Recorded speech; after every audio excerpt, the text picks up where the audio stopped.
I am the Prevention Program Coordinator at the Aurora Center, which is our campus sexual violence resource center here at the University of Minnesota.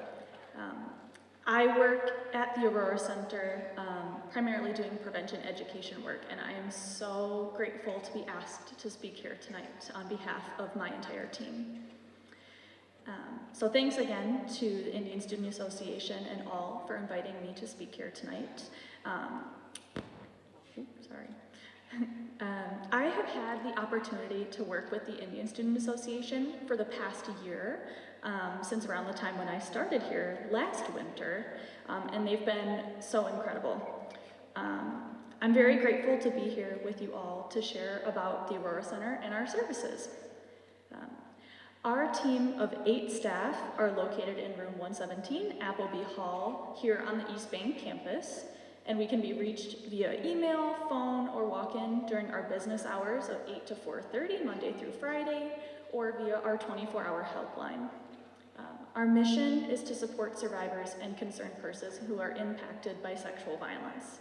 And all staff and volunteers, including myself, receive a 40-hour training that makes us confidential advocates, meaning that we are a confidential resource with the exception of certain cases of childhood sexual abuse and other specific contexts.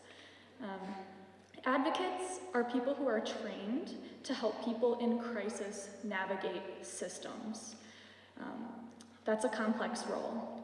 And so in the case of sexual violence, this means that our clients are people who are going to be experiencing at least one of the 4 main categories of sexual violence that we recognize here on campus, and that's sexual assault, domestic violence, stalking, and sexual harassment. There can be many organizations and processes that make up a system, and an advocate can guide a client to those resources, provide services, and give referrals. However, it is important to understand the distinction between what an advocate is and is not. For instance, an advocate is not a lawyer, but we can help you file proper legal documents. An advocate is not a licensed therapist, but they can provide crisis counseling for those who are experiencing sexual violence. And an advocate is not a campus compliance officer, but they can step in and request accommodations for students who are experiencing trauma. And so there are 2 main branches of the services that we offer, advocacy and education. And so while I work on the education side, the direct services team works on the advocacy side. Education is prevention work, which is what I'm doing right now. It's anything that includes outreach and educating the community on sexual violence and how to improve the cultures within their communities. So I do a lot of work educating folks around campus, which includes undergraduates, graduates, faculty, and staff, and it's really an amazing opportunity.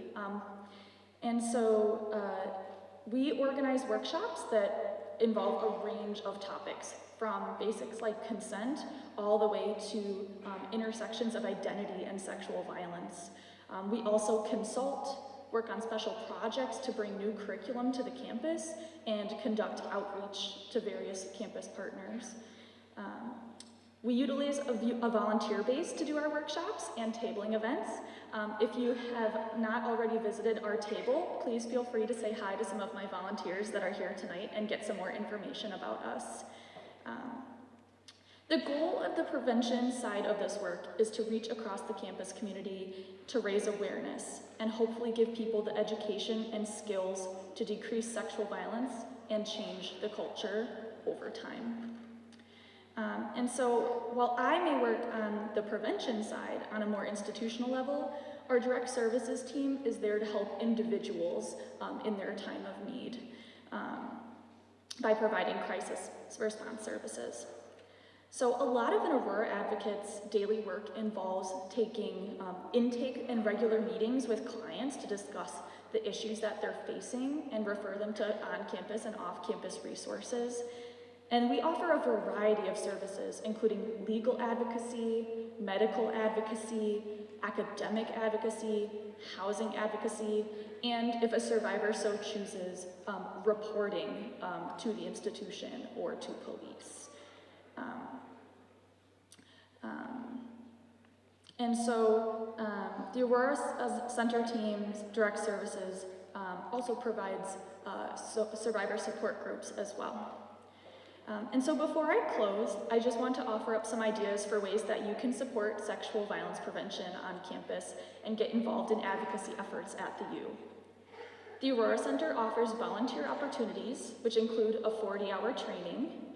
So consider becoming a violence prevention educator and joining my team of doing outreach and education, or become a direct service advocate who goes out and supports folks who are at the hospital getting sexual violence exams and answering the hotline.